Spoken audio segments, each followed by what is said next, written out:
Hey everybody, we back again.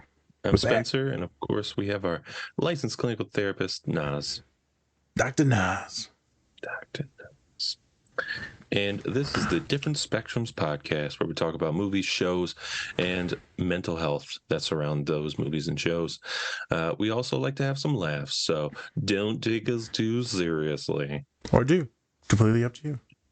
Or do. Also, don't forget to run up those likes for us. We'd really appreciate it. Also, check out Bubs Naturals and Cure Hydration. Both are our sponsors for the show. Use our code DSP20 to get 20% off your entire order. DSP20. There you go. Yep. So yeah, check those out. And today we have a special guest. He's a licensed clinical social worker, Dr. Lakeith. Hello, everybody. Good to be here with you all. Thanks for the opportunity. Yes, welcome. Awesome. Welcome. Yes, welcome. So today we're on the show Shrinking. We're going to be talking about therapists. We're going to be talking about how they are real people too, and that they have lives also. I know, weird, right? And we're going to take a look at some scenes where they are talking to some of their clients and kind of breaking down who they are, and also showing just individuality, right? Individuality, which is a good thing, because not all therapists are the same. So, yeah. Naz, anything before we get into the clips? Excited to have some fun about this one. I don't think we've done a topic like this where we've talked about like behind the veil, the couch of being like a professional counselor. Obviously, people have seen me be goofy and weird on here, but I don't think we've talked about it, how it extends out. So it'll be interesting for people to check this out. As always, everything's in the link tree. So remember, you can go in there and you can get, you can send you direct links to Bubs and Cure now for the 20% off. Also, the free assessments, so self-assessments, anxiety, depression, autism, it's all in there. Worksheets and a bunch of free apps. So go in there, check it out if you want to. If you're a clinician as well, go ahead and check it out. It's all in my Google Drive.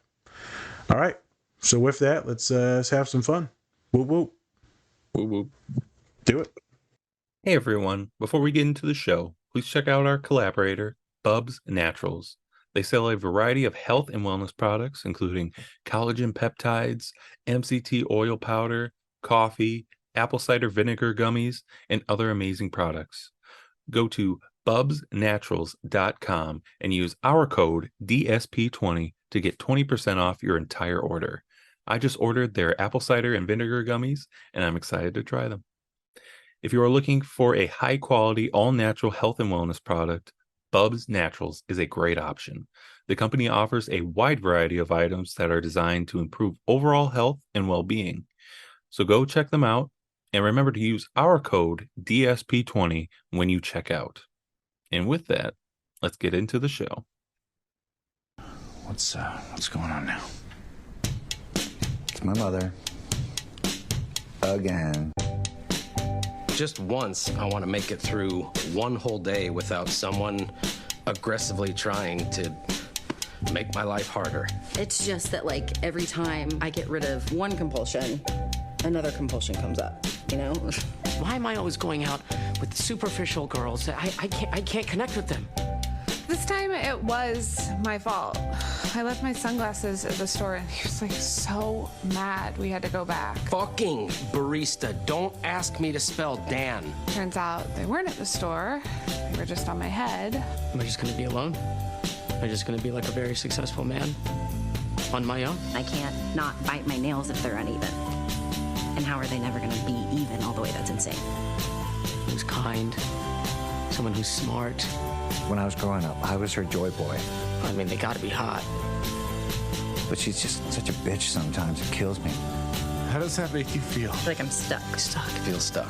I am not a joy boy. It's like I'm caught in this loop. I've given up being happy.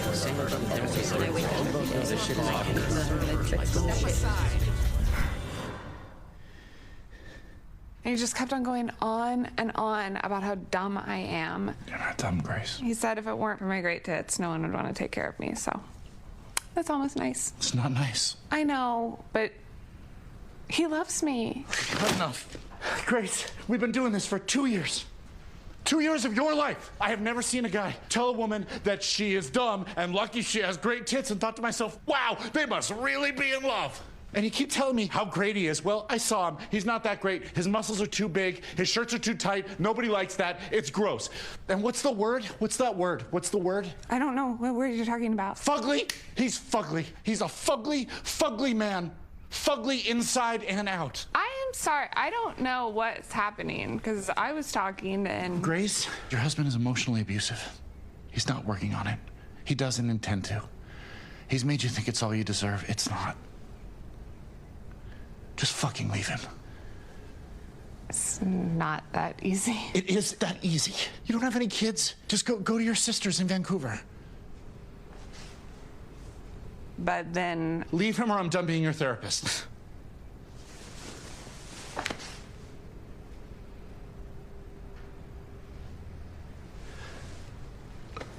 Look. Okay. Okay.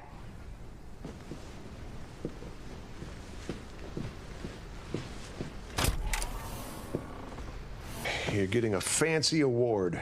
Don't be judgmental, but I have a Google alert on you. That is so lame. Well, I just said very clearly, don't be judgmental. Yeah, but I didn't agree to that. That's fair. Yeah, the APA is giving me a Career Achievement Award. Congratulations. Come on, man, it sucks. Oh, well, is there anything I can do for you in this challenging time? No, it's just that I'm not ready to be put out to pasture. Can I say something? I feel you talk all the time. I do, but I'm paying you for it, so I'm good. Listen, when I came to see you over 20 years ago. 22 years ago. I was drinking too much, and my marriage had ended, and my self-esteem was so low, I spent most of my time wondering how I'm going to kill myself. And now, my life is so good that half the time I come through that door, I don't know what it is I want to talk about.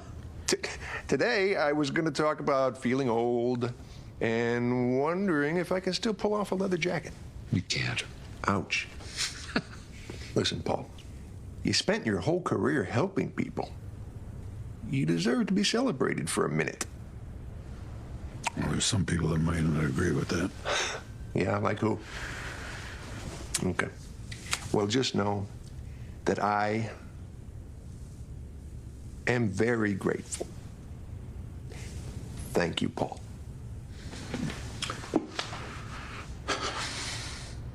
You're welcome. Do you think I could pull off leather pants? No. What about a bodysuit? I think your time is up. Okay, Lisa, everybody gets feedback at work, okay? But you hear criticism at a 10 when really it's been given to you at a 2. You're not wrong. Hey, you are not your mistakes. But my boss thinks I'm an idiot now. That's your mom's voice, not your boss's. You are not an idiot. You know I know that? It's because you are the shit. I like when you curse. That's why I fucking do that shit, bitch. See, this is why you worth the 90-minute drive. Because you also the shit. Lisa, this is not about me, but please don't stop. But goddamn, 90 minutes? Yeah, it's worth it coming to see a black therapist. I don't have to explain to you about my mom's narcissism or the fact that it's not codependent that my whole family goes out to the mall with my cousin when he need a new suit. Well, we are a communal people. Thank you. But seriously, though, your family is codependent as hell. Lex's motor skills all seem great. Good. How is your emotional health? I know what's coming, you know. I try not to dwell.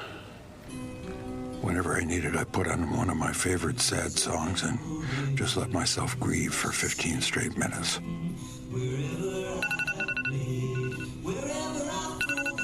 But once my alarm beeps, I shake it off and get the fuck on with my life.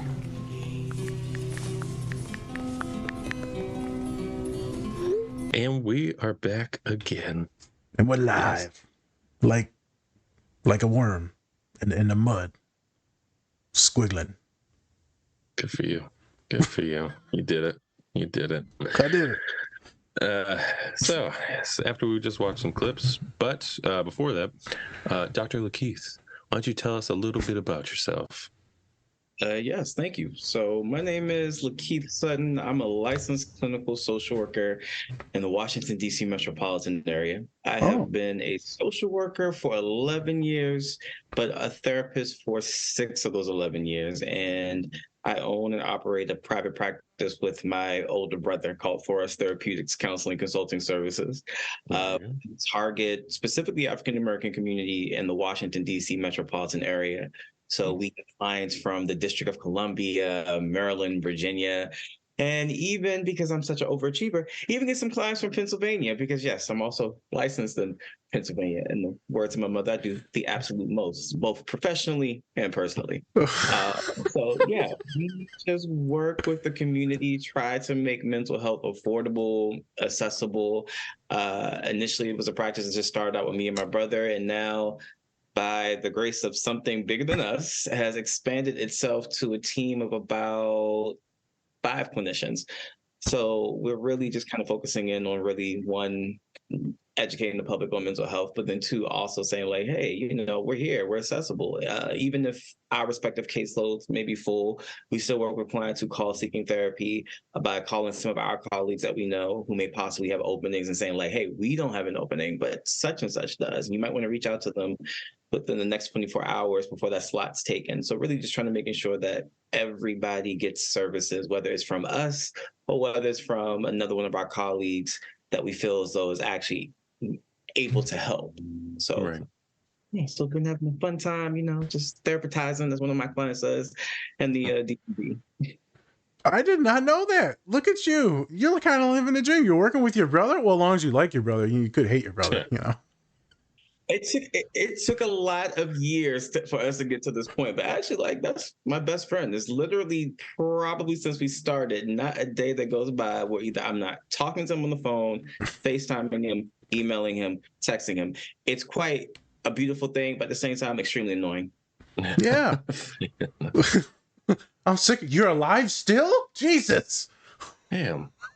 I know more about what's going on with him than I know about some of the clients that I work with. And I don't know if that's a good thing or a bad thing, but it does speak to the level of communication that I have with my brother. I'm sure.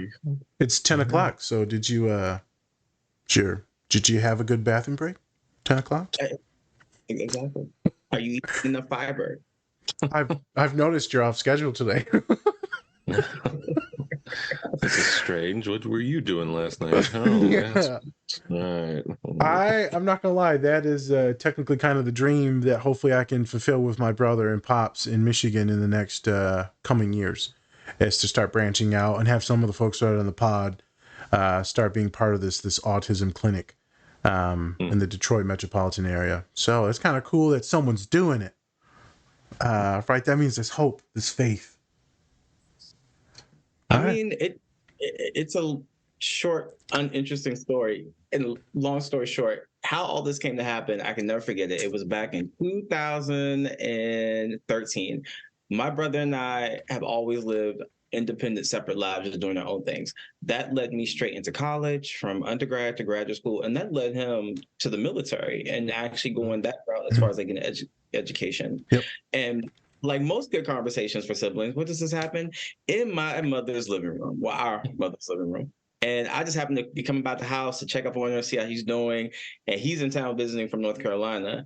And I just remember just walking in and seeing him out my peripheral. I was like, yo, what's good? He's like, yo, what's good? He's like, whoa, mom mentioned that you're in school actually finishing up your master's. And she says you're going to be a therapist. I was like, yeah, I am. He's like, dude, that's weird. Because like I just finished my master's in psychology and now I'm going to do this PhD program in counseling education. And I wanted to do therapy too. And we never really talked about it in depth, but we kept that in our mental Rolodex. And then fast forward, I think 2 or 3 years after that, it was just like, well, you've been thinking about it. I was like, I've been thinking about it too. So you think we should go into, he's like, I think we should go into business together. And here we are. That's awesome. Yeah. Yeah. I'm just going to DM my friends on Facebook. And I said, you're going to work with me or my father's going to break your legs. That's my plan. That was Yeah. Threaten your friends. That's how it goes.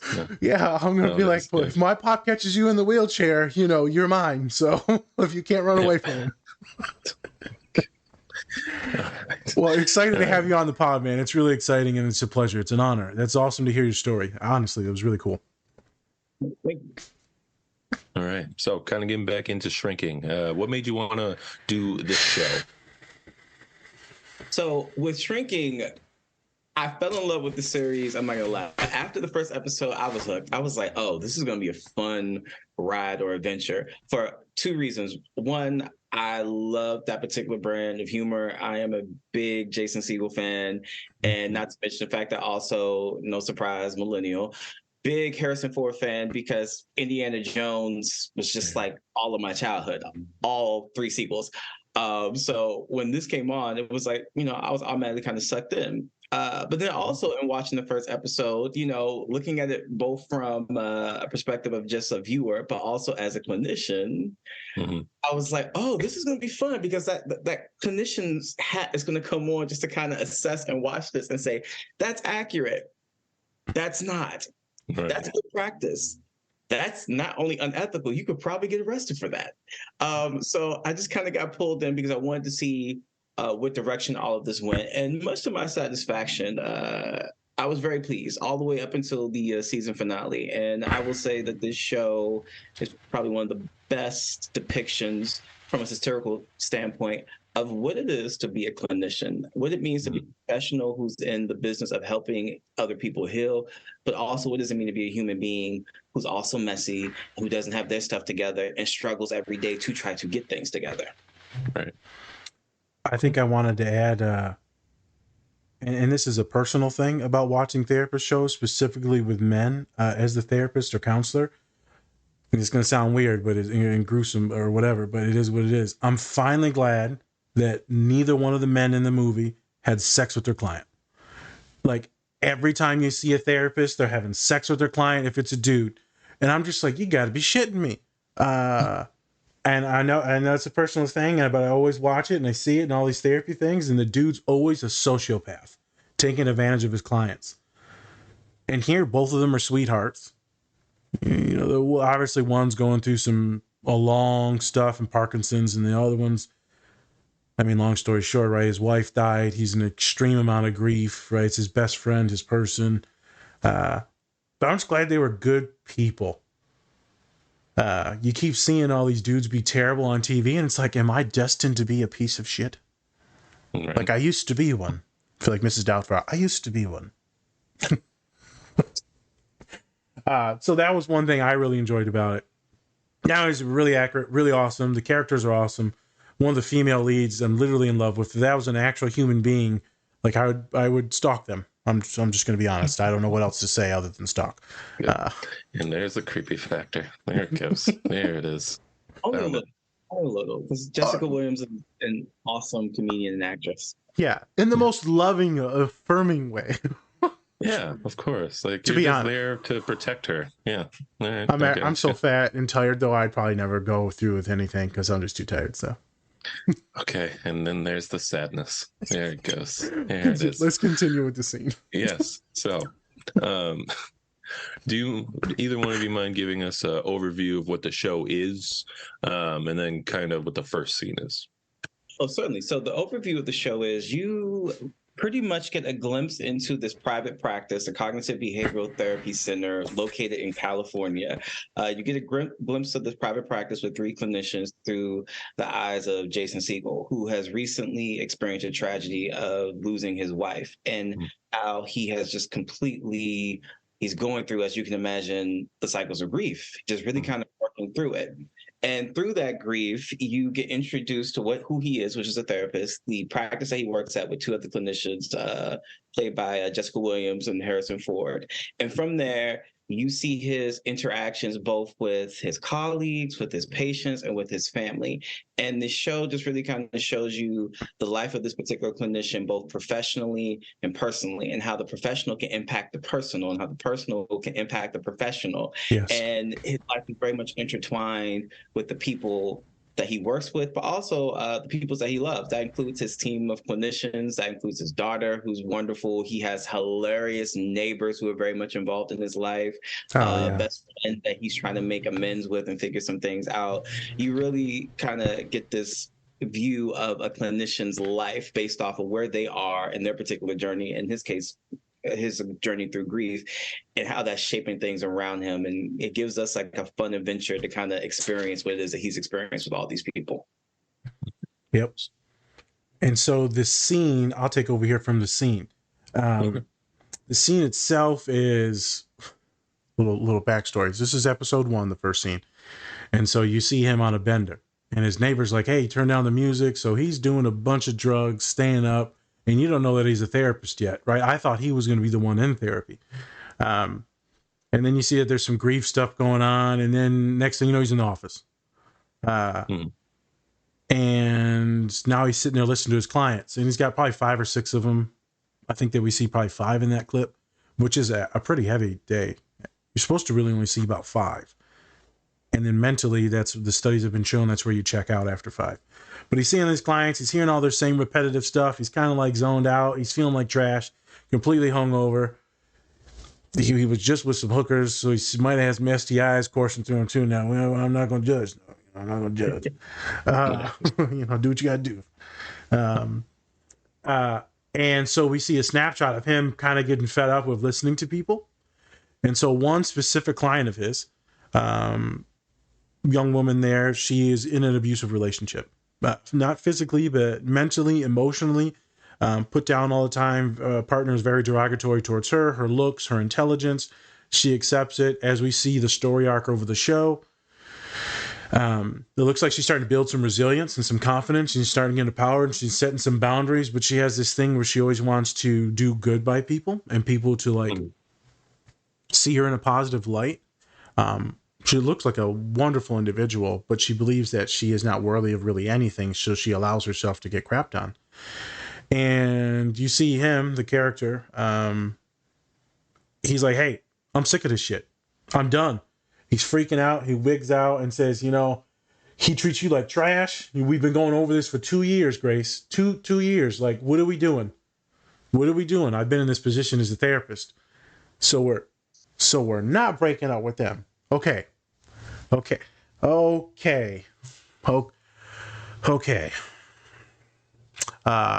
it's kind of miserable.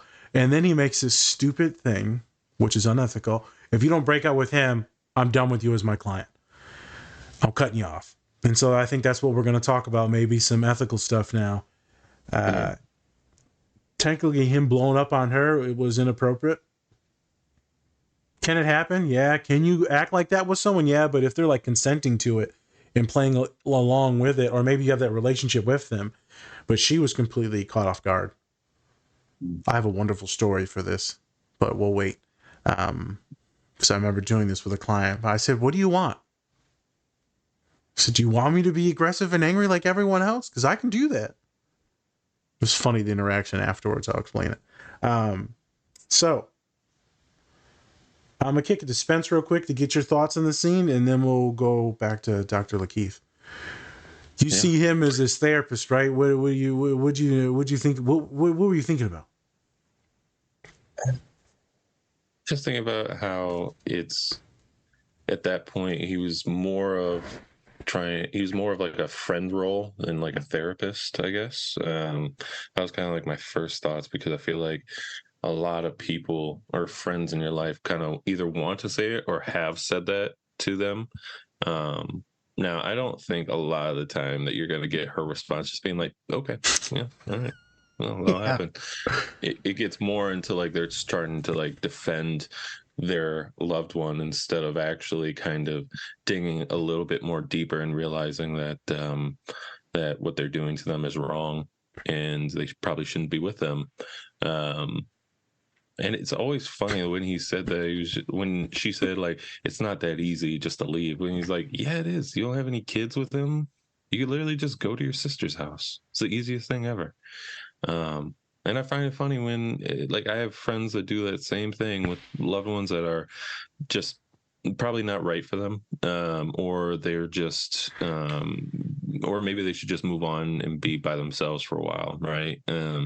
And it's always interesting. You tell them like, yeah, this person's probably not good for you, and they're like, well, actually, they've been there for all these other moments in my life, and you're like, Yeah, but that doesn't mean that they're right for you. Just because you have like a couple good moments with somebody just doesn't mean that overall it's the best for you.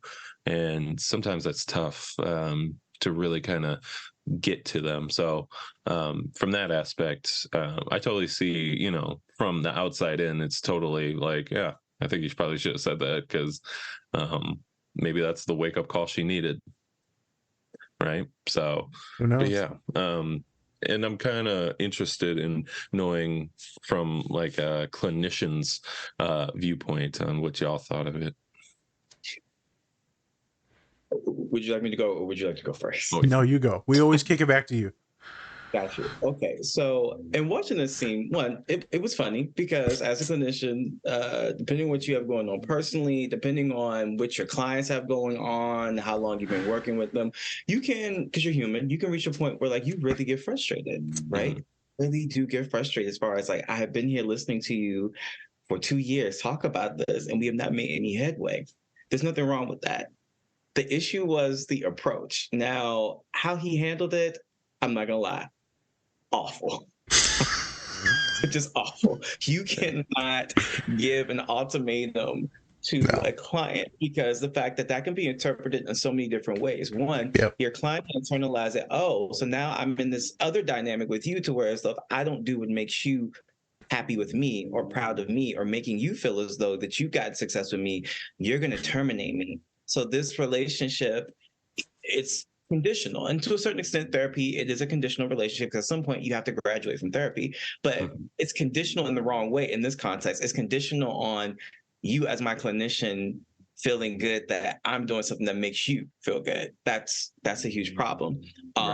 Secondly, in it is the fact that I don't think that he's quite yet picked up on really maybe how deep this relationship is, not in the sense of like love, but more so in the sense of this is how pervasive maybe the abuse is, to where it's difficult for her to conceptualize how, I guess, quote unquote, easy it is to leave and walk away. Because if it was indeed the case, she would have done it and therapy would not be a thing that she would need. But the fact that she's still coming and she's seeing you 2 years later, that speaks more so to the fact that, wow, this is something that you are really, really, really struggling with. And it's extremely difficult for you to leave. So you keep coming back here because you're looking for something. Now, in that instance, if I was frustrated with the client, one, definitely not giving the ultimatum, but I definitely would bring that to the table. But not in the sense of like, it's their thing. It's more so a thing of, well, my thing, but saying like, look, after working with you for 2 years, I have to be transparent. I'm afraid that maybe we're not making headway for the fact that you're still in this relationship where this man still degrades you and talks down to you. And I want to make sure, one, that I'm providing the services that you need to feel more empowered to be able to leave, or two, kind of figure out what it is at this particular stage in your life and our relationship and this therapy that you really want to do. Because as it stands right now, leaving doesn't seem to be it. But we have to figure out what it is that we're doing if we're going to continue to work together. Because if that means that it has shifted to where so you don't want to leave and you're still trying to figure out how to tolerate his behaviors, then okay, we have to change what treatment's going to look like, or maybe even work with you to find another clinician who may be better able to handle this situation if I'm too emotionally invested in it. But you can't, and I can't emphasize this enough, you cannot give your clients an ultimatum like that, as in like, oh, well, it's either going to be me or the other person. That's probably going to further traumatize them, because if they feel that you're aligned with them and you care about them, and then you give them this option, it's going to make them feel as though, oh my goodness, like, what are you doing? You're supposed to be my person. You're supposed to help me. And now you're telling me you're going to toss me aside because I'm struggling to let go of this other relationship. It's not good practice. Wow. I like your approach would have been perfect for majority of the clients, would have been perfect. I probably would have found some of the same words as well, just articulated it a smidge different. But it would have been the same theme. Is I would say, what are we doing here? I would say, money wise, I keep taking your money, but I don't feel good doing that. What are you getting out of this relationship? You say it's not easy. Let's talk about why it's not easy. Let's talk about all the different versions of you that could have left in this multiverse, and what would they have done? What could we do that she did? I would have went multiverse on that. I also would have went economics on that.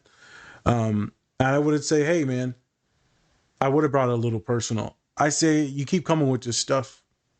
It doesn't feel good as a human to hear these things. It doesn't feel good to know that you're hitting your head against the wall all the time. It hurts. I'm your therapist. I'm trying to take these things. But if I hurt for you, what do you want to do? Because I know you must be hurting. And maybe you're not hurting. Maybe you're fine with this. But the question is why would you be fine with this behavior? Why would you be fine with this behavior? And that's usually where I go with it is, this is poor. Why would you be fine? I would probably go the Spence route in one direction. And I've done this before is if you were your homegirl, your homeboy's friend, you would tell him to leave his ass. You would. And 99% of the time, we can't take our own advice. But we know truthfully that we should leave that individual, that situation, that job, that context, maybe that family gathering when you haven't set your boundaries with your crazy ass uncle, whatever it is. Thanksgiving when everyone's talking shit and you're like, I don't want to be part of this.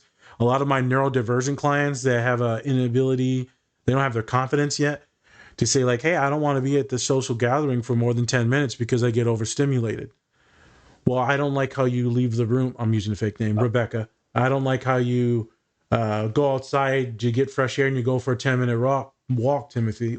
Well, that's because their therapist told them for you to even engage in that type of thing, you have to have your downtime to regulate.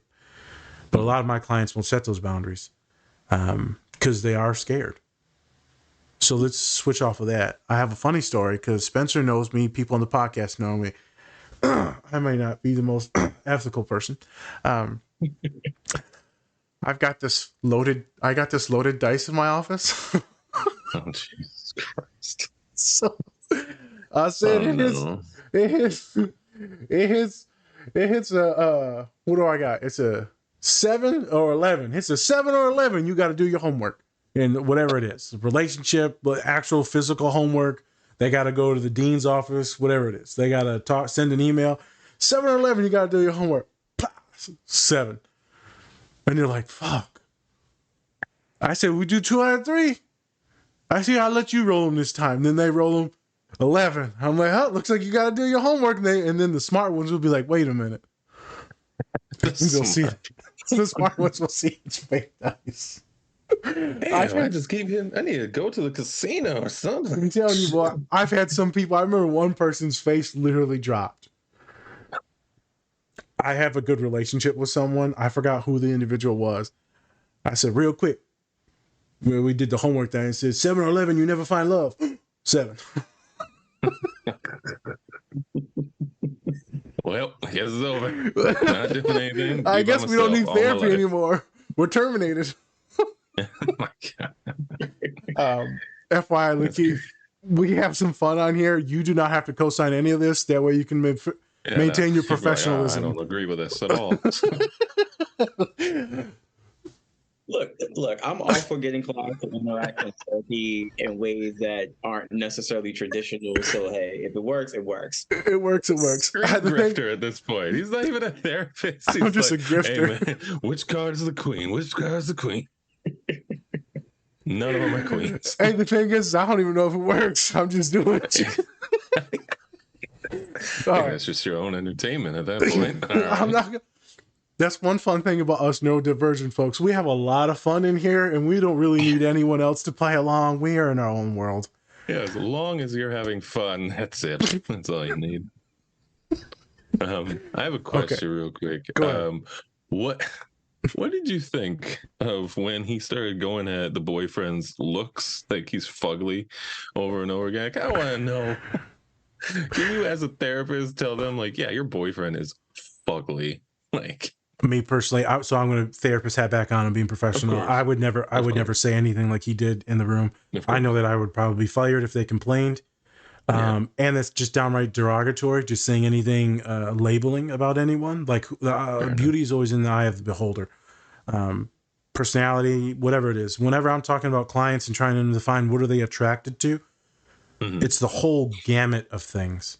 And many of my neurodivergent folks, it isn't even looks half the time, or gender or genitalia, right? We're looking at many other things that is deeper than that. So who am I to say someone is fugly?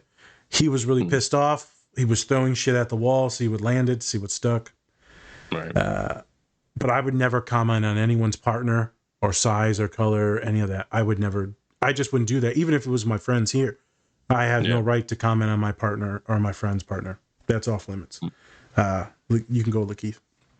No, I 100% agree. It's a situation where, one, I get what he was getting at in that scene and why it's probably put in there, because I know that some clinicians, they have a different type of rapport with different clients. So whereas though you could give that type of feedback and you recognize it's like, oh, well, they're cool with that. It's not a big deal. But for best professional practices, no, talking about someone's appearance, nah, not good business. And not to mention the fact that if we're in a space where we're more so focusing on the partner's behavior, that's what we have to focus in on, because it wasn't what they looked like that got you into this space. It was how they treated and how they behaved towards you. That's what the focus is. But I can see why, for comedic effect, they do that. Because fugly is one of those words that's, funny when you hear it, even though it's like a 2003 like Mean Girls term that I haven't heard against this show. So cute. Yeah.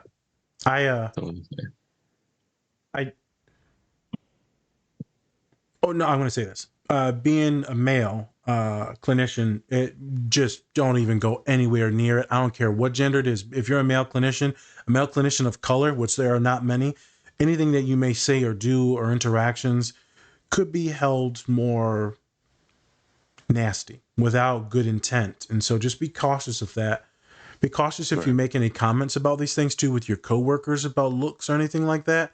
Right, you may think like a lot of people are like friends, or they'll get your humor because or maybe they're like they know I'm neurodivergent, and like no, don't go there. If you know you don't have that very specific relationship with someone in therapy or even a friend, be very cautious.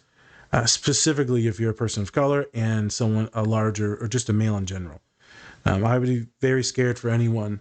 If I was coaching anyone up in the workplace, don't go there. Can you imagine if you said it to one of your friends, though? Like, yeah, man, you're good, ugly as hell. I don't know how my boy would take that. But that's the thing. I think it's a little bit different, because if it was like if he was talking to a guy and he was telling, that his girl's fugly, that's one thing. But I think because she's a woman, being like, your dude is fugly, like, it's a little bit different. It doesn't hit as hard as it does when you're talking about women or as when you're talking about men. Because, I could be called fugly. I'm just like, okay. So there's what am I looking for? A gender, not bias, but there's a difference in genders. And so where men can maybe be more fugly or more dad bod, and then, it's the person that he's funny. That's what I get. He's funny looking and just funny. I probably get more hurt when they say I'm not funny. I'm just like, oh, okay. No, that's just mean. I'm not going to lie. That would be, they're like, you're actually not funny. And I'm like, oh my God. Why would you say that to me? You could have called me the ugliest person on earth. Wouldn't have been as bad as you saying I'm not funny, because we both know I am. So you're just hurt 100%. At that point. You're just hurt. You're just hurt. People hurt others. You know what? Good question, though. Yeah. Definitely a good question. So I'm going to do a question here. Yeah. So, because the next scene we're talking about kind of them as being like really good therapists, and we're going to get into them and their own personal like stuff and how they still are good therapists. I'm going to kick it to Lakeith. So for others that are maybe going to watch the show, what are some of the other unethical things that you see his character do? Maybe his friend do, maybe Harrison Ford do. What are some other things in the show that you're like, because we don't have enough time to show all the scenes. But what were some of the things you're like, yikes, cringe? Okay, for one, you see in the first episode, coming to work after a bender. No. You're coming into your place of employment impaired. I'm drunk right now. Yeah, right? So you don't want to do that. Maybe in interviews, podcast interviews, that's fine. You can come to podcast interviews impaired. That's cool. But when you're actually going to sit across someone who's actually dealing with mental health issues or relationship issues, whatever issues that may be coming in for, you probably don't want to do that with maybe only 2 hours of sleep, painkillers, and alcohol in your system. That's a big no-no. That will definitely get you fired, get your license yanked, and could possibly lead to some other charges if you go in there and get some pretty bad advice. So there's that. Secondly, as we get further into the season, we find out that Jimmy, the Jason Segel character, actually allows one of his patients to move in with them. That is, I can't emphasize how big of a no that is, because the fact that now you're introducing a client into your personal life, which is in turn going to influence their level of care, which is also going to in turn how you engage with them. And it's going to be this whole thing that we call transference and countertransference is going to be happening in that dynamic, and no real meaningful healing is going to occur. So if your clinician ever says you should move in with me, run. Run for the hills, run to the police, run to the mountain, run somewhere. That's not gonna be a good idea. That's not gonna. If you can't run, walk, if you just say wheel yourself out of there, because we know. Yeah. Whatever the means are, just leave. Yeah. So that later on. Later on, you find out that he's engaging in a relationship with one of his coworkers, which isn't necessarily an ethical thing, but it can be if you're not checking for it. As in, hey, there's no rule that says, like, as a therapist, I can't date another therapist that works at my agency. No rule whatsoever. But if we're not mindful of where that exchange occurs, or mindful of the fact that, like, we don't want those personal interactions or feelings, whatever it is, whether things are going well, whether things are going bad, to spill over into work, we have to be very mindful of that. Otherwise, we do enter like this unethical space where it's kind of like, imagine showing up to work and you're a client and you're watching these two clinicians just having like this really bad interaction with each other and put each other in a bad mood. And then you walk into the room and your therapist is in a bad mood and you're thinking to yourself, what the hell was that? And what is going on here? You don't want anything personal to really spill over into someone else's treatment. I mean, there is this thing that we have about self-disclosure as far as like when a clinician uses themselves as a tool to kind of connect with their client or help their client, but that should use very sporadic, very rarely, very sporadically, and only in circumstances where it's really needed to help the client contextualize or understand a certain experience or certain viewpoint. But there were a couple of red flags throughout the season that had me thinking to myself, how does this man still have his license? And the cool thing is, even with the Harrison Ford character, Dr. Rhodes, he would come in because he's like this sage mentor, seasoned clinician who's very sardonic, hilarious, who kind of comes in and pretty much in almost every other episode is looking at Jimmy like, what the fuck? Yes. Didn't I tell you? Just like my father. Exactly. He's like he is just like a therapist father. Coming in saying, what the fuck are you doing with this client? Perpetually disappointed. So it's good. So I'm glad that the show was anchored in actually understanding there are some ethical things here that we need to probably acknowledge to let people know, hey, your therapist probably shouldn't do that. And that's where I would say the Harrison Ford character really came into play, because he's the person that they know, oh, if I mention this to him, he's going to check me and kind of contextualize why it's problematic. By also kind of demonstrating with his character the balance of, my personal life and my professional life, and how to kind of keep those two separate. But even with that character, which we can discuss later on, there's a price to pay for compartmentalizing and maybe focusing more so on one area than the other area of your life. Yep. I agree with that for sure. I would say another thing is do you remember the woman's name in the show? The other therapist, black woman, the therapist, or no? Gabby. Gabby? Yep. Okay. So Gabby, all of them got stuff. We're going to talk about that after we look at the next two scenes, but I know for me it gets I feel like I have to defer or refer out, or I have to go home and therapize myself. Is, life happens, and you sometimes it's hard to stay focused in session. It's hard to be like in the moment, because I'm thinking of this bills or this drama or this person's health care, right? And it pulls you out. And I can't even like pay attention because I keep getting pulled away mentally. Eventually I can lock in, but sometimes it's hard not to. If I was her, going through a divorce, going through supporting her partner that was an addict, and then everything breaks loose, and now she's talking to someone else, and it's just a lot there. And she's like such a good person, wants everyone to be happy, wants Harrison Ford to be happy, wants the other dude to be happy. I feel like if I was her, I would be so burned out and so tired that I know I wouldn't be able to give anything to my clients. And so it's internally unethical. So she doesn't do anything outright terrible. But I know it would be hard for me to focus if I was in her shoes. If I was the main character, Siegel's character, if I'm dealing with grief, there's no way I should be accepting clients with like a loss right there in the moment. If you can do it, awesome. But if you can't, you can't. It's even weird for me now to deal with clients with grief because of the folks I've lost in the last 5 years. The good thing is I know all the ins and outs damn near, and because I've experienced all these different stages, and so I can help guide people really through it. But at work, they just put another one on my caseload, and I said I'm done. There's no more for at least a couple months until I get a couple off of my list. There can only be so much family death that I can experience. I can't have these people. It's too much. It's too triggering for me.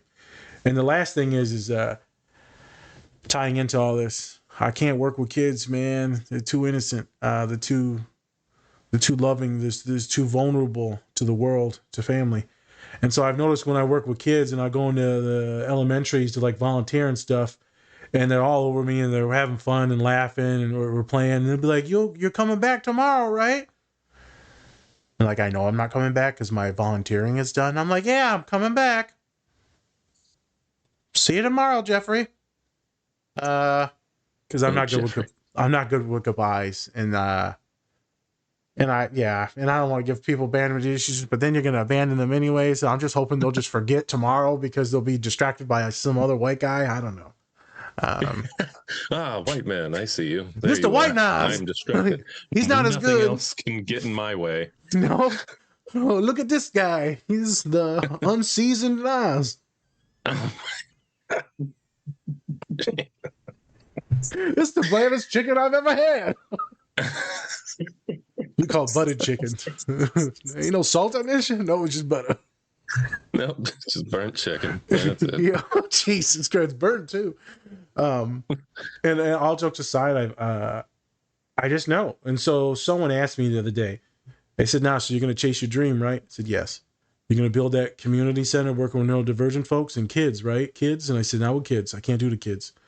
I said, "I got some friends that are going to take over the little ones. I can be around, but I can't be in the moment with it. I'm gonna lose it. And just talking about it, I start to deregulate. I can't do it. That's fine." Mm-hmm. So I defer and refer out, and I can have that on my team of social workers and case management, but I can't be that person. So in this show, I think it's unethical for any therapist to, if there's too many impending things, and if you feel like you're getting triggered all the time, then maybe you need to get some therapy and take a step away. That's what I was thinking outside the box. Mm-hmm. Obviously, him having homeboy move in, literally fucking cringe every single moment. Can you imagine if that was a woman that you had move in? You're talking about, you're gonna be on Rutgers Island real soon because you're gonna be incarcerated. So, yeah. Lakeith, you can see it. He's like, yeah, it's not good. So, a lot of weird, unethical things. And then we'll get into some other stuff in a second. Did you have any more questions, Spence? Otherwise, we'll get into the next scene. Yeah, this is more on both of your personal lives more than anything. Do you find it easy to kind of switch off from your professional life when you're just interacting with somebody on a personal level, just, instead of kind of analyzing things? Is that easy to turn off for you as therapists individually? Or do you kind of find yourself not really enjoying like a moment or even like a show or things like that because you're kind of analyzing it from that therapist viewpoint? Love to get to know. I will be honest and say Oh, it's easy. Now it is. Now it is. When I was younger, and I think what goes more to ego. When I was younger, it was a case of it was difficult because I felt the need to always kind of be like, "Yo, let me test my skills. Let me show how." Oh yes, I am indeed a therapist, and like I can assess and I can identify and diagnose and symptomology and all that other jazz. So it was difficult because I wanted to be impressive. I wanted to be validated because I would just be provisionally licensed clinical social worker, just trying to make my way and find my voice and wanted people to validate me as like, I'm a therapist, I'm a legit therapist. You were trying Fully to peacock. licensed now, understand boundaries, understand ethics as far as the fact that like I'm not interested in diagnosing anybody that I do not work with on a regular basis, nor am I interested in trying to kind of pathologize them or go over their symptoms. I don't mind if people want to come up and ask me my opinion on something they may be going through. But when I have clocked out of work, I am regular Lakeith Sutton. I'm not trying to be a clinician. I'm not trying to analyze people's problems. I'm not trying to do anything like that at all. I've spent the majority of the day doing that. So now that I'm in personal life, I have to give that its proper due diligence before that turns into a shit show. So when that switch goes off, it's really off, and it's more so just me being my regular, kind-hearted, but also selfish self. As far as like, I'm not your therapist. I'm me. Let me have my bourbon, enjoy it in peace. Be blessed. Oh, bourbon. Okay. I got a little stomach acid reflux just hearing that word, bourbon. Okay. Sponsored by Pepto-Bismol. We're not sponsored by them. They will be a sponsor one day. One day they have to be with my stomach. Jesus Christ.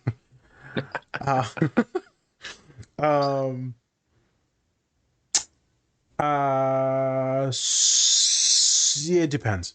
And you're not going this route. You didn't go this route, but I think being a brown, large dude, I'm always assessing. I've been assessing since I was a kid. So it's never really shut off because it's always on. Assessing threats, assessing money, cost, the anxiety that I'm wired with is always assessing. I'm always technically assessing. Just depending on how am I diagnosing other people.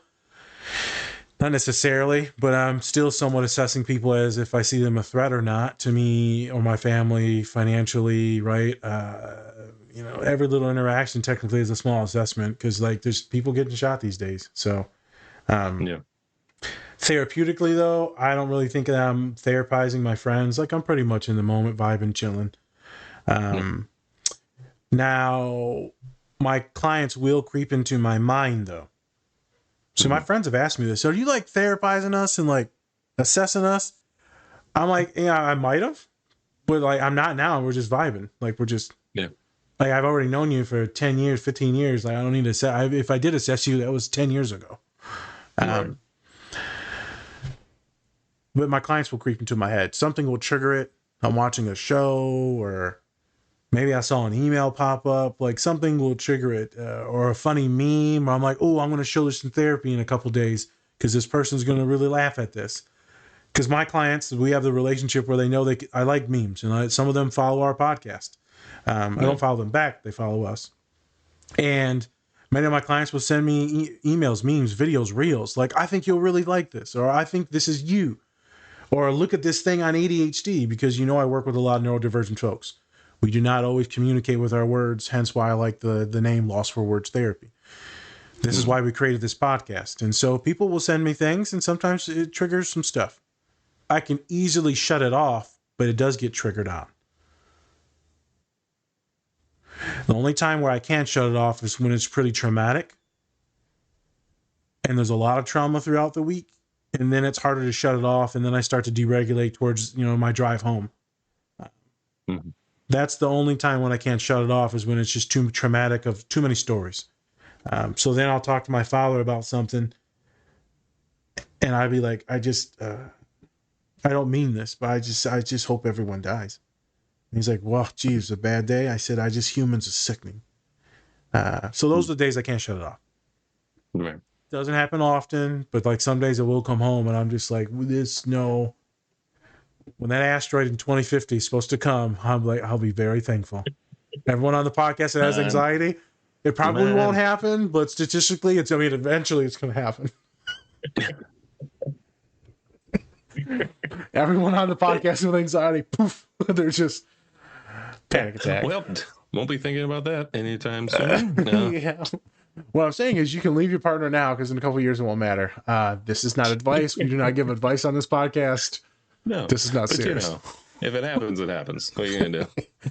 But to kind of piggyback off of what Dr. Nas said, I will say every once in a while, and maybe this happens to you because I know it happens to me. Every once in a while, I'll have a client or a situation that's going through, and even though I may have cut my brain off as far as like being a therapist, every once in a while, I find myself in the middle of something where I'm really trying to either figure out how to approach the situation, how to treat it, how to interact with it, how to engage with it. So the thing is, it'll be at weird times. It's like, oh, I'm brushing my teeth. This popped up in my head. Okay. Or I'm washing dishes. I'm cutting grass. I'm at the grocery store. It could be whatever it is that's random, and all of a sudden it just kind of pops up in your head. And when that does happen to me, those are usually the moments where I realize that I'm probably not at peace with whatever it is that's either happening in the situation, or I'm not at peace with something that I'm not handling appropriately or effectively in the situation with the client. So those are the things I will admit they kind of creep through, because it's a case of, okay, I could deal with if we had a tough session and you didn't agree with what I said, that's fine. And that doesn't bother me because you're not supposed to. But it's more so when we have a session and maybe it was tough and you walked away and you didn't feel understood, or you walked away and you felt like I wasn't effective, or I walked away and I feel as though I wasn't effective. I think about it in the context of like, okay, I don't want that to dampen the work that we're doing together. But more importantly, try to figure out, okay, how do I help them?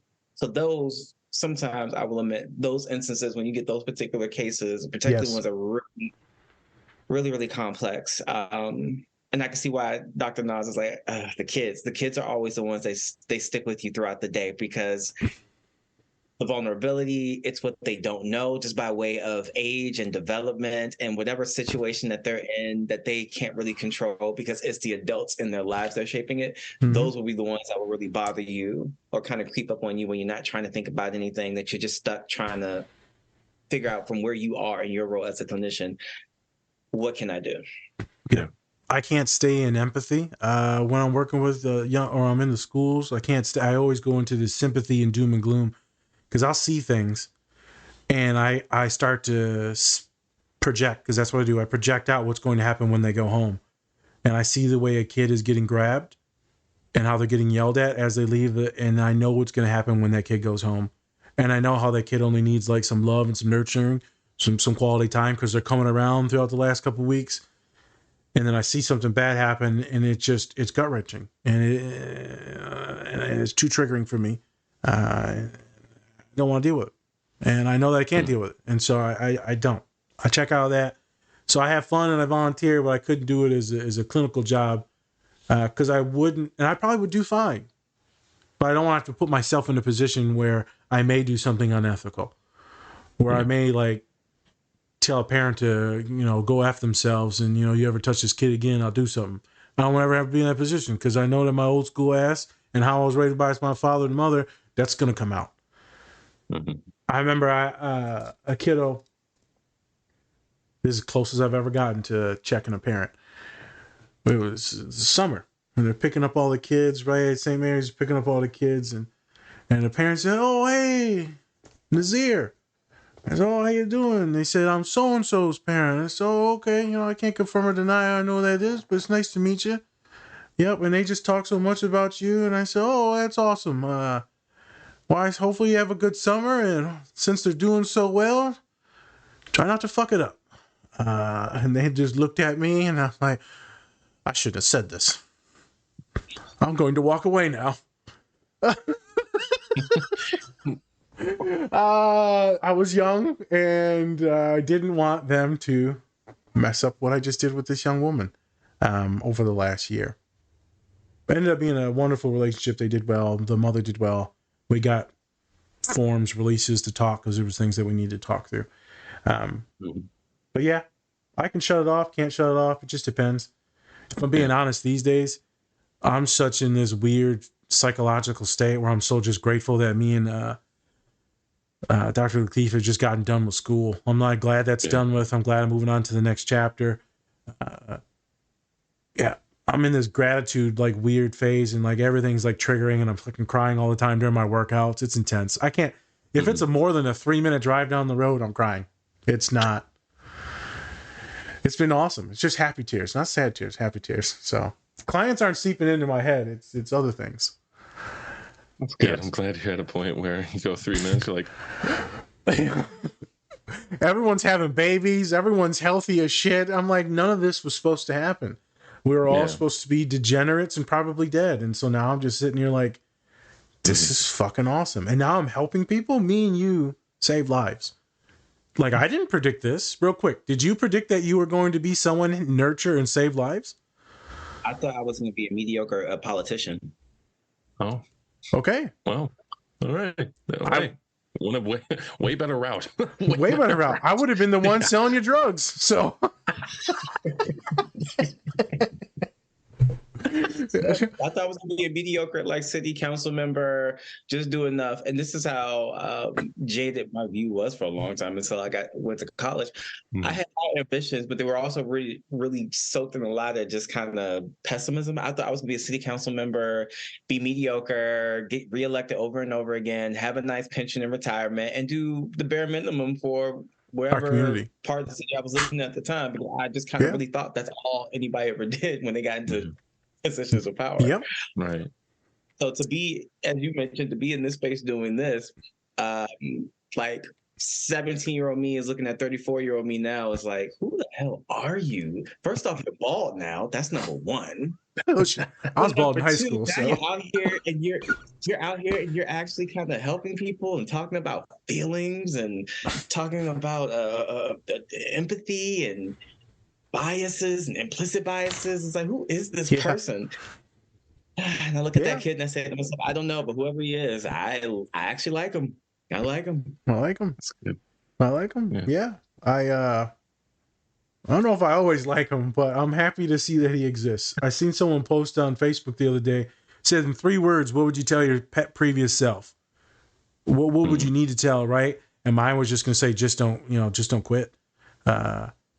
Just don't quit. And then I wrote more because I had to. And then I realized I was banned on Instagram because some bullshit. And I'm like, oh, well, I didn't even post.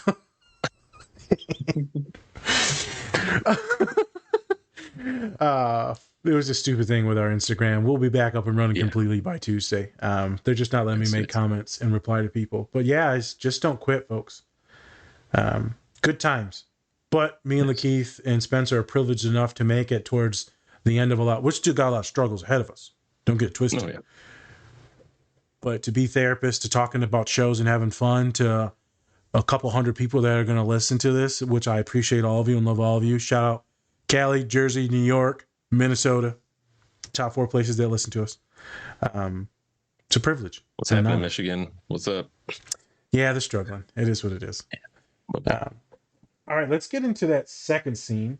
Yes. Real quick, the last scene is the third scene that we showed. Technically, that scene is just showing Harrison Ford's character. He has Parkinson's, and he does this 15-minute thing where he just lets himself be vulnerable. He cries. He gives out all his grief every day or whenever he needs to, 15 minutes, and just lets it out. He teaches this to the other character's daughter. She does it. She's like sobbing. The dad walks in. He's like, what's going on? It's like, oh, no, I'm doing this practice.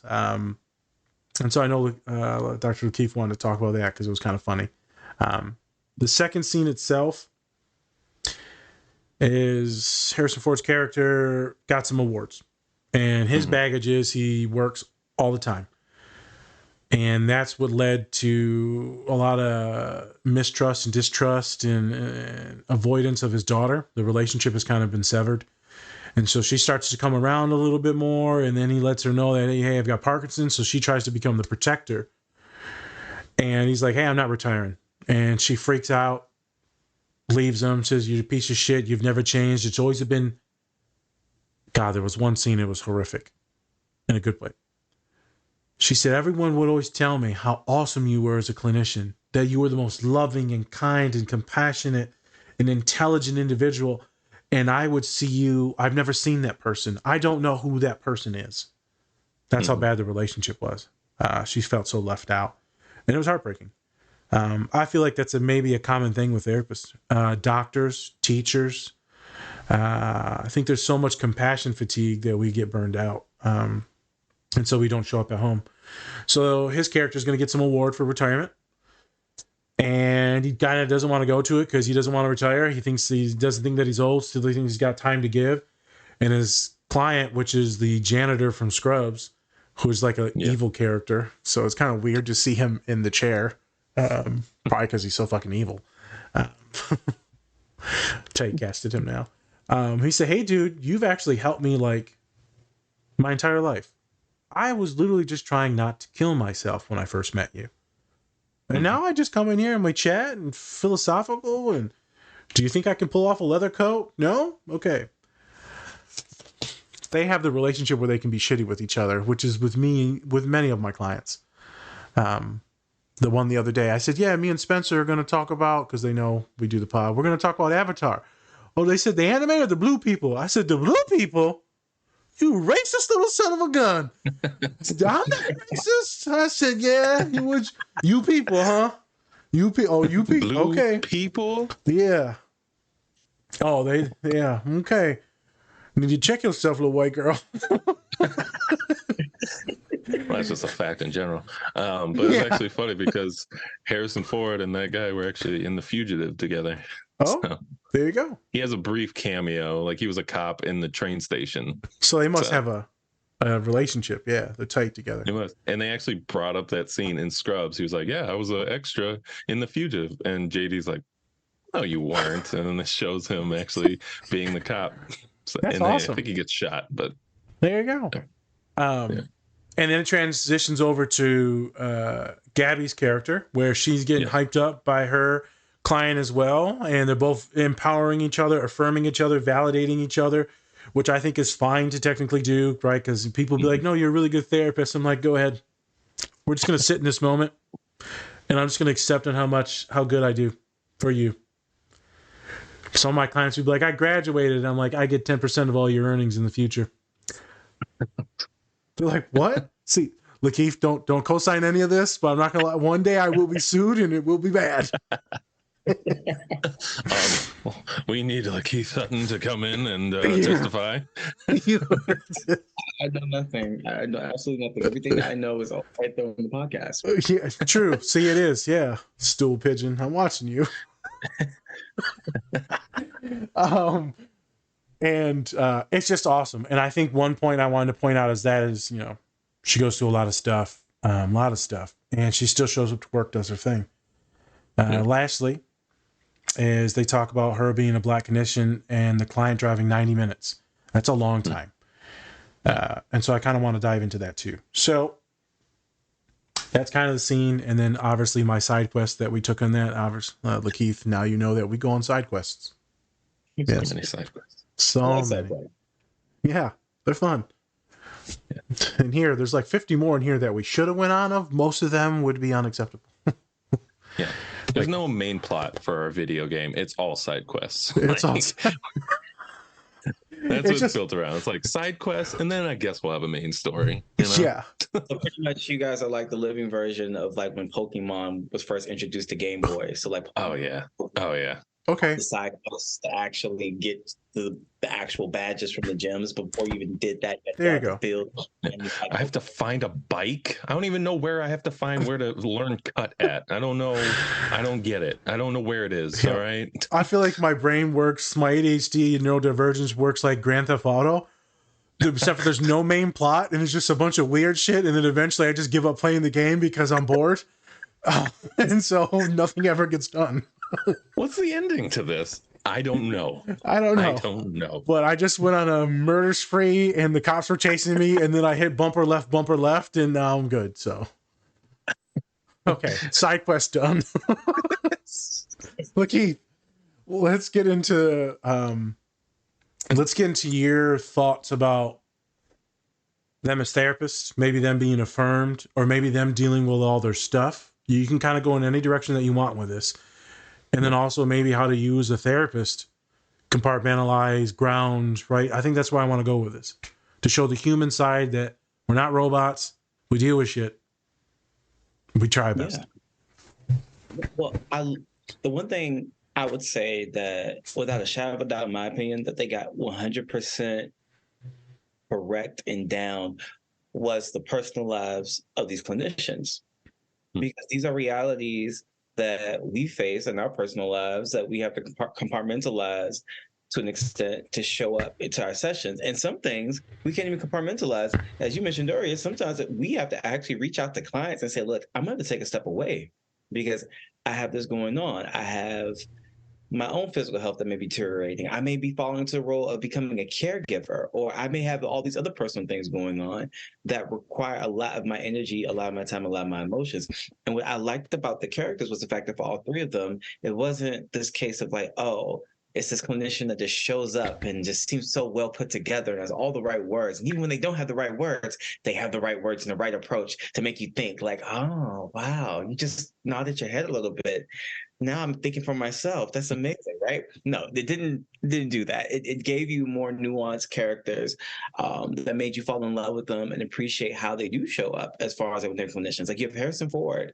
I love him because the fact that if you look at the cast, it's like they represent the spectrum of where you transition into throughout your career. Yep. So if Jason Segel and Jessica Williams' characters are kind of like somewhere towards like the middle or beginning parts of their career, Harrison Ford represents when you become like a seasoned clinician and you really have that weird thing that happens when you get older, which is you have all this time to look back on. And how that becomes a gift and how that becomes a curse. A gift in the sense of you are able to kind of look back and he does and do what he does very well, impart wisdom, right? He imparts wisdom into his team. He does in a very funny, grumpy old man type of way, but it's still very awesome. But he imparts wisdom and he supports them. But it's also a curse in the sense of they introduce the character of his daughter as what happens when you become just so overly invested or ambitious about this quest or this purpose that you have to help other people, that it blinds you to the other people who need you just as much. Because from what I'm seeing and watching the series, Harrison Ford is this amazing therapist, amazing clinician. All of his time and energy has been put towards that, so much so that he has earned the respect of his peers, colleagues, and even clients. But then you run into his daughter, and it's a case of, as she eloquently said in that scene, I didn't see any of that. So it goes to show you, you can be overly invested in your calling, because I think to be a therapist is a calling, that you completely neglect all the other things that are important to your life. And so you see Harrison Ford in this space, and it's like where he's actually struggling with like, well, what does it mean to have a personal life? Because that's his thing in this. You can see like, this is a man who's been so overly invested being a therapist.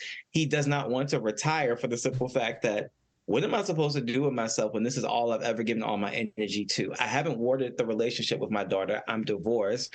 I don't really have as many friends. But what I love about it is that you see him start to develop not just this mentor type of relationship he had with the two other clinicians. They actually end up starting becoming his friends. Mm-hmm. When he's not able to drive, Jessica Williams' character actually drives him to and from their office. Yeah. He has this beautiful relationship with Jason Segel's daughter, and actually becomes like this solid support for her as she's also trying to understand grief and loss as far as like losing her mom. So you witness that. And then with Jason Segel's character and Jessica Williams' character, I love them. Shout out to millennials. You just get to see what it is to be like 30-something, 40-something, trying to be a professional, trying to maintain healthy romantic relationships, and those sometimes just don't work out, and deal with the reasons why they don't work out, or trying to be a parent and not mess that up, or screw that up, and still love your kids, even though you probably done damage, which Jason Segel's character did. And still try to show up as a professional. I love the fact that these are nuanced characters, and hopefully when people are watching it, they understand, wow, so is this like the secret life of therapists? And maybe I need to consider that maybe my therapist isn't just coming from a place of just training and school and education. They are also coming from a space of like, well, combining all of that with empathy rooted in even some of our own personal experiences that allow us to show up not just as someone who just says, okay, do this intervention, mindfulness, let's meditate, who also shows up and actually is willing to engage with you and your humanity, because we experience our own humanity. Facts. Very well said. Yeah. I'm not going to put a lot of was something funny I'm going to say. What's that stuff you put on cakes? I'm not going to put no more frosting on that. That was well frosted. Yeah, not good well frosted. Always got to be talking about some type of food. Well, I'm hungry. Chicken, frosting, like all my favorite things. Yeah. If I can figure out, why not combine the two? Chicken, frosting. If they could find, because you know, here we deep fry everything. If they could find a way of like deep frying chicken and cake batter with icing on top, I'll be the first candidate to try that. Hey, be the first one. I'm not gonna lie. All three of us would walk out of there no feet from the diabetes. It'd be worth it. It'd be worth it. My left ventricle just. Is that frosted? Nom. What I was going to co-sign was everything was well done. Yes, and you see us as these humans. What I was going to say is I would argue that every client needs their own flavor of therapist. Some of them want that more stoic, more regimented, but majority of the time I feel like those that are authentic and they feel they can be comfortable with you because of the human that you are with all that knowledge and all that data bank. Not that they know all your life, but that you just feel real in that place. That you're not masking and then telling them to unmask with you. You see Jessica, was this character in there. She goes, I like when you swear. And she's like, yeah, girl, that's why I do this shit. Right? And I mean, my clients, I test that out too. I'll go over confidentiality. Hey, so, you know, it's federal law. They have to read this out loud to you just in case you don't understand what you just signed. But these are the reasons why I break confidentiality. Dun, dun, dun, dun. So if you were to hurt yourself, but specifically, you know, I'm going to take my own life tonight, blah, blah, blah. And then I say, well, let's say, because we're on a college campus, you're going to hurt someone in your room. So let's say your roommate, like, I'm sick of that bitch. I'm going to kill her tonight. And my students will always laugh like, damn. I try to season things to see where their personality is, and then they see that I'm real. Also in my room, me and Spencer have talked about it, me being neurodivergent, many of my clients, they see how nerdy it is. I got Legos, I got tons of fidget toys, I got memes that are on the wall, right? Comic books, there's just a lot of stuff. And people will point to things like, why is this here? I know that these are the gifts that clients have given me over the last 8-9 years. My job is more than just a job. This is, like you said, a passion. This is a gift. This is something bigger. This is a calling. This is something. I understand Harrison Ford's character, man. He's good at one thing. He's good at doing therapy. So why change it up? If you're really good with your fastball, keep throwing that thing till your arm burns out. But maybe it's not the healthiest, but I can understand where he's coming from, where you're like, I'm just going to do this really well. But everything else can go F itself. Why would you want to feel incompetent in something when you're competent in something? Not saying it's the right thing. I'm just saying I understand where it's coming from as a clinician. Right. So that's what I was going to say. Everyone's got their own flavor. Find someone that works for you. What we talked about with Vicky before on the podcast. If you're working with a therapist and you feel like your needs aren't getting met or they're not being specific, a lot of my neurodivergent folks that are listening, ask for that specificity. Ask for more like direction or step-by-step approaches. If you're setting up goals and plans and treatments, ask for it to be more itemized. You can do that. If you want more listening and them to just co-sign some things, then you can figure out how to ask for that too. If you feel like you're not the best articulator in therapy, make sure you start writing down a list of things that you want to go through in therapy, and then you can then have them read that list and you can go from there. If you want to submit journal articles to them being neurodivergent, then you're more than welcome doing that. If you want to do virtual and you're not comfortable with that, you're more than welcome to turn it off the screen and just submit your questions via text. And then you have a dialogue after you submit the text in Zoom. There's ways to advocate for yourself to get your therapist to do kind of what you want if you actually like them. What did Olympia say in our last pod? She said, you can try, if you don't like the first, second, third, 17th therapist. I said, Olympia, after 17 therapists, you're the issue. Yeah, it's after 5. It's like, damn. Right. Yeah. That's almost. But no, you're getting at something that's very real that I don't think that we do well as clinicians as far as working with clients, which is letting them know that, look, we can tailor this. We can tailor this therapy in a way that makes sense to you. Now, of course, explain to them the tailoring depending on our skill set and our comfortability, it may Correct. not include us as their clinician, it may include someone else as their clinician, so another clinician to work with them. But we can still tailor therapy in a way that makes sense to you. Like, for instance, I do enjoy working with teenagers and little kids because I like for them to feel empowered about their therapy. What do you want therapy to be?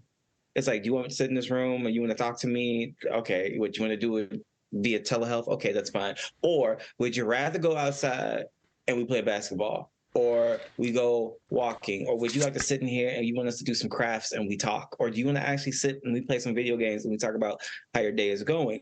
It's giving them the space to create collaboratively with you what it is that they need to feel comfortable to open up and talk to you about their shit, to kind of really help them in a meaningful type of way. But I trust you now. Yeah, exactly. But I think oftentimes we don't do that, not because we don't want to. I think sometimes we don't do it because we're not taught that we can do that with our clients. That we're always kind of in that space. We're afraid of like, oh, well, this might not actually be therapeutic, or oh, this may not actually be ethical. And I'm always thinking to myself, unless you're taking this client to your house or having them in the space where anyone can hear their conversation, I don't think there's really too much of an ethical issue here. If it's a situation like you're concerned about whether or not they're paying attention, because there might be some sort of distraction in what you're doing, that's okay. You can have a conversation with them about if it is a distraction and kind of come up with something else. But I think we're always just kind of worried about like, well, is this clinical enough or is this therapeutic enough?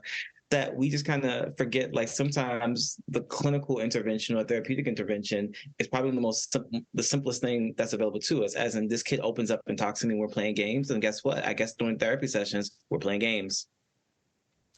Or yes, if you connect to me over music, we can sit in your sessions and you can share songs that describe to me what it is you've been going through recently, or what it is you've been going through this week, or what you found and why it really resonates with you on a real personal and emotional level, so much so that you want to share it here.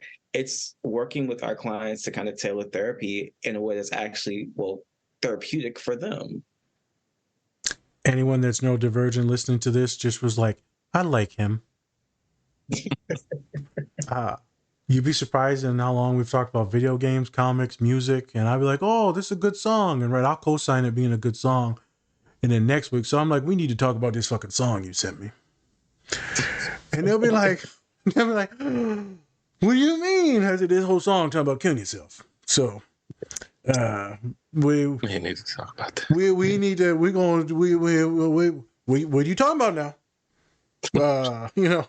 So now we're gonna have to do a safety plan. I'm gonna have to ask some stuff, intrusive thoughts, and we're gonna have to itemize this and make sure everything's better. Oh no, it's just a song. Well, no, you sent it to me, and I get it, and I love that you did that. But now this has more meaning. So what's actually coming up when this plays? And so I love doing these things. I remember my boss way back at St. Mary's. She had a client. She said, "No, he ain't coming to the office, Nas." So okay. I said, "Do you mind if I go for a walk on the track with them? Do your thing." I said, you're gonna protect me, right? If I do this. And she said, Nas, do your thing. And that's what we did. We would walk down the track at Mary's with this one client, and we did it for a couple sessions, and then that was it. He was done. He timed out of it, which is fine. But I was one of the first clinicians to get a hold of him. And it's not going to be like that in all therapies, right? Most of it's going to be in the office or Zoom. But it's cool to have people know that you can tailor it or refer out. So as we look at these scenes, Spencer, I'm going to kick it to you, and then we'll kind of probably do a recap and get out of here. I think you maybe see why I like this show. There's the Siegel's like kind of a, lack of a better word for me. I'm going to go with my favorite word. He's kind of a crackhead. And he likes to have some fun, and he's weird, and he does the dances, and he's got this one guy training UFC, and he's weird. And you see why I like her. If you watch the show longer, you'll see a lot more jokes, super vivacious, loving, right? And then you got Harrison Ford's character that also starting to become more me, where I'm in that father role, and a lot of like interns, and I can click on that very stoic, wise Gandalf type of mode. Shout out to Gandalf fans. Here we go. Silver Fox. Lord of the Rings last week, and I was like, Gandalf, remember? Silver Fox. Yeah. So you've seen a few scenes now. Can you see why I would be attracted to this? And then do you think that you would actually watch it now as a show after you see some of the characters and the funny stuff? Yeah, I think so, because I definitely see why you like it. It's honestly not doesn't seem like it's too dark from what I've seen. It's very lighthearted. That's why I kind of like Ted Lasso in a lot of ways, because it not only was had joyful moments, but it also had some really deep moments that you could really connect with. And then you know, it made watching things a lot easier, because sometimes some shows just be like too dark and like, why am I watching this? This is depressing. So bad. But I always love to have like a little bit of comedy in what I'm watching. And so, yeah, I would definitely check this out and would probably love it. Be like, where's season 2? Where is it? Yeah. And hopefully they come with it, because there's a lot of good cliffhangers in there. Right. Anything else you wanted to bring up, Doc? Anything else you wanted to pitch around or kick around on the pitch, if we're going Ted Lasso references? Oh, guys. Well, honestly, with the series, I'm sorry, are we talking about the series? We're just talking in general. You can go with the entire series. You can go this scene. You can whatever you want. This is kind of, remember in gym class in elementary they call free play. This is what it is. Yeah. Exactly. Well, what I wanted to focus in on was that piece of advice that Harrison Ford's character gave about the 15 minutes of grieving. You know, just kind of cutting on your timer, being in your space, your safe space physically, and just allowing yourself to kind of grieve. Now, the running joke in this series was, of course, you have to have some sort of sad song playing in the background to stir up those emotions. Which I guess one could do that, but I wanted to talk about that as an actual tool. And the reason why I wanted to bring that up is because I actually am currently working with a client who mentioned the series to me and actually mentioned that they're utilizing that approach, because this client has some grief over a loss.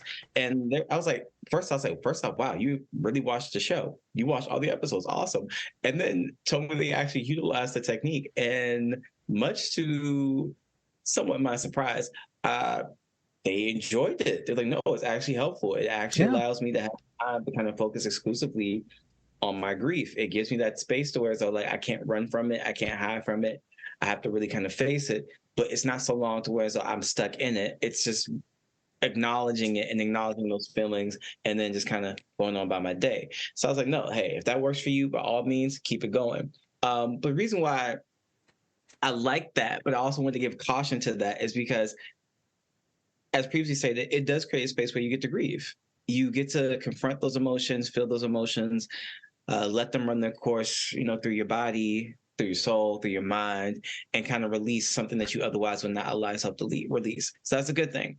But I always want to kind of precaution certain things, because my caution is, grief is not one of those like linear things where it's just a path where it just kind of keeps going and goes forward, and it's just you can go backwards or forwards with it. Grief isn't quite like that. Grief is kind of sporadic, and it pops up at different times, different spaces in our life. And I always encourage people in the early parts of their grief, don't try to compartmentalize.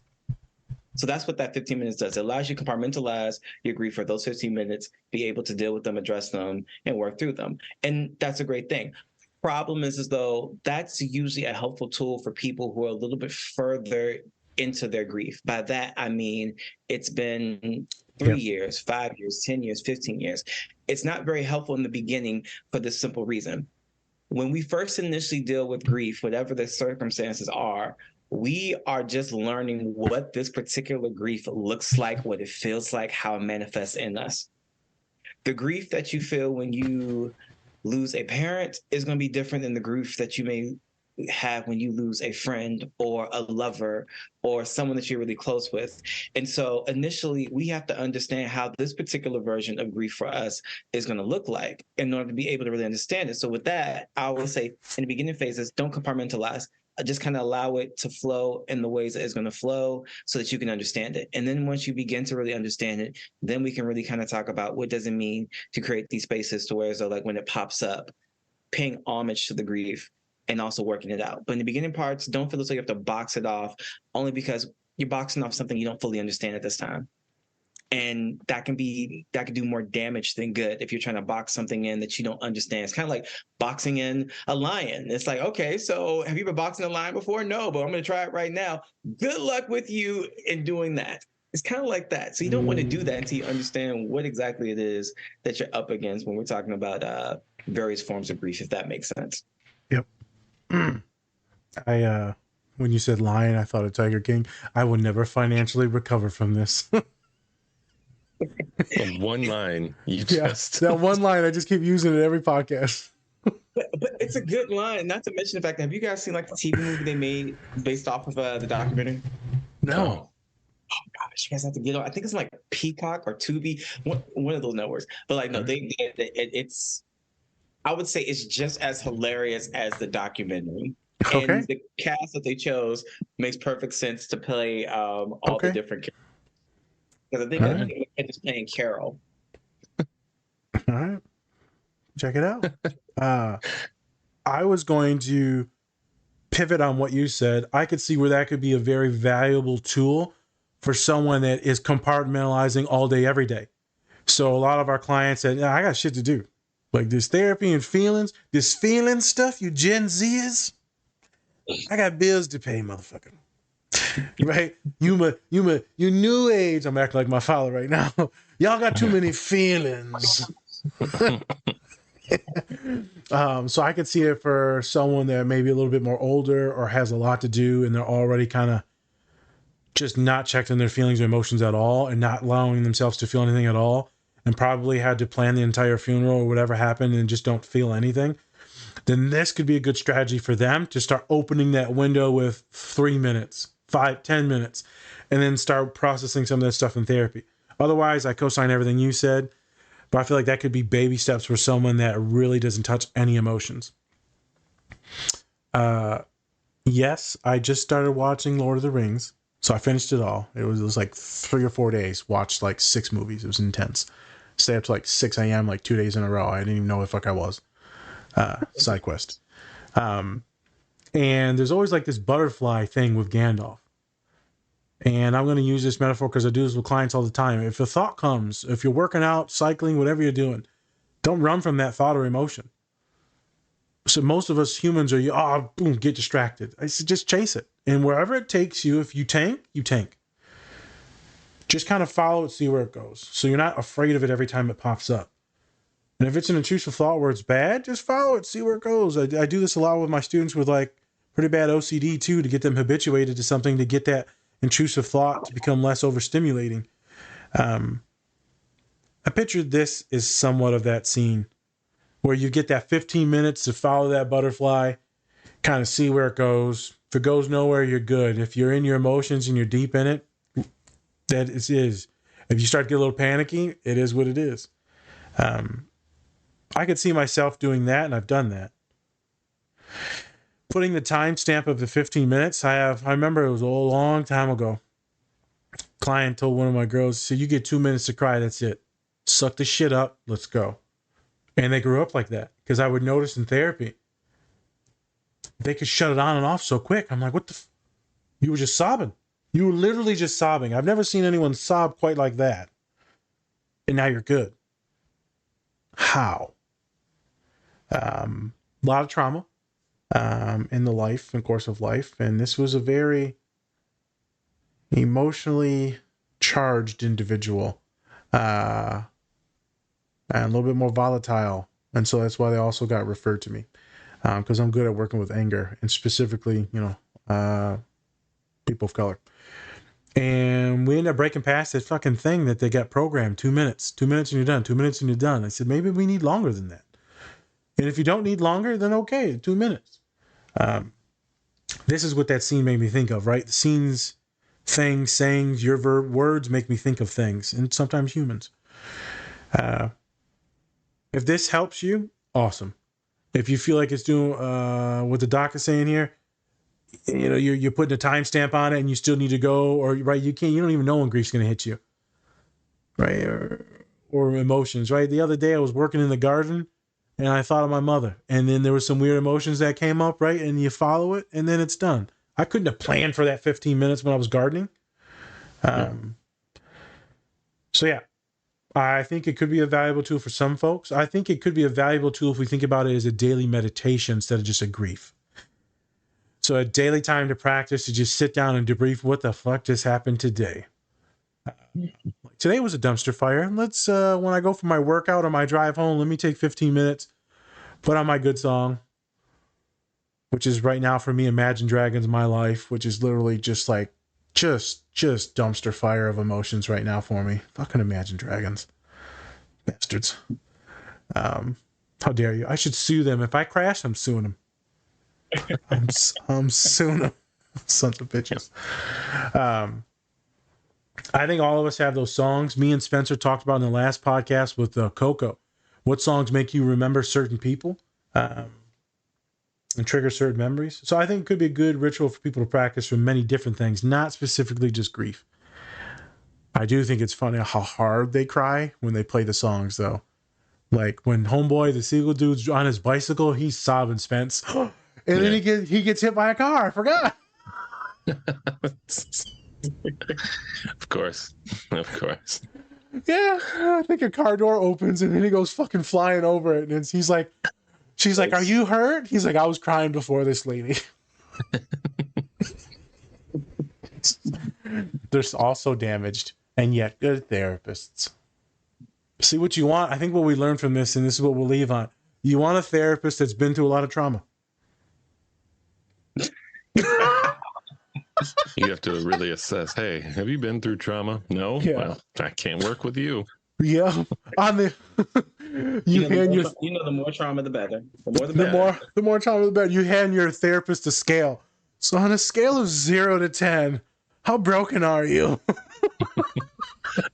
9? Oh, we're gonna get along just fine. Oh, we're gonna trauma bond. Jesus Christ. Please don't do that, people. If you do that to your therapist, they will, I'll kick you out. I might actually entertain it because it'll be funny. Of course you will. I have to agree with Dr. Miles on that one. Just don't. Don't. Yeah, don't. But it was funny to think about. We are more fun. We're like flavored chicken, you know. Oh my goodness. And on that note, on that repeat note, we'll give you high blood pressure, but we might solve your depression. It's a good trade-off. It is. Really good. Really good. You're dying either way, though, it sounds like. Either way. See, I'm done. Deliciousness or ow, trauma. It hurts. Yeah. All right. So I'm nervous. Yeah, right. Yeah. Thank you, everybody, for watching. Please check out Cure and Bubs Naturals. Go to their website and use DSP20 to get 20% off your order. Yes. Also, go and use our free self-help resources on our link tree. A lot of great links. And then if you do use any of those, please tip a little bit, just a little tip. Not asking for much. Just a little sprinkle. $1 or more. Couple pesos. You send 50 cents, I'm going to find you. Well, I'm not going to find you, but, send it 50 cents. I'll throw a quarter. I'll throw 2 quarters at your head if you send 50 cents. Hey, we're in a recession. I'll take it. And of course, thank you, Dr. Lakeith, for coming on. Great discussions. Definitely could be talking to you for more than just an hour. So just want to say thank you for coming on, and hope that your business goes even bigger than what it is right now, because I feel like it's really needed at this time. So thank you for the opportunity and this wonderful podcast that you two have. It really is needed, and I love your perspectives. There we go. See, someone doesn't think that we're psychopaths. So this was a good day. First guest. Yeah, well, Doc, turns out you're drunk. Not yet. But not yet. That's later. Later. Father's Day. All right. Jesus. All right. Thank you, folks. Appreciate it. All right. That's the show. Different Spectrums. I'm Spencer. That's Nas. Bye. Much love, people. Appreciate you.